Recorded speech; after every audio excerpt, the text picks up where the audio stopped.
What's up guys, ayan na. Gusto ko sana sa inyo mag-thank you sa mga tumulong sa akin sa pagla-live para makuha 60-minute views. Ayan, simula pa nung December ay nakuha ko na 60k minute views, pero parating reject yung ating stream ads. Ayan, gusto ko mag-thank you sa inyo sa lahat na sumama. Ngayon po ay okay na aking stream ads. Kaya yung mga nawawalan ng pag-asa dyan, ayan, nandito na po yung aking stream ads. Okay na.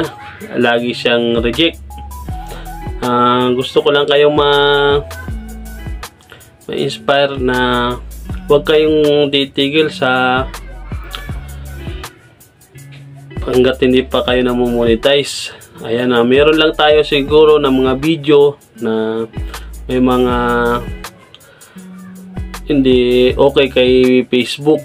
Kaya ang payo ko sa inyo guys, sa hindi pa namomonetize, kahit na nakuha na ang 60k minute views, ang 5,000 followers sa stream ads, ayan, tuloy-tuloy lang mag-upload, saka hanapin yung video na akala nyo ay may violation.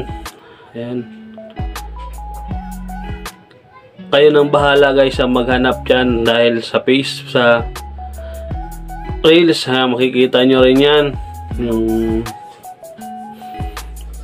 mga violation nyo, mababasa nyo naman yan. Tapos sa recommendation yan, tingnan nyo rin, baka may recent violation kayo.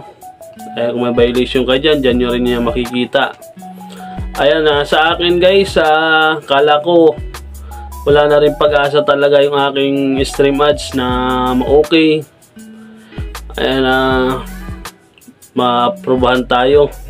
As in talaga nawawalan ako ng gana, hindi na ako nag-live.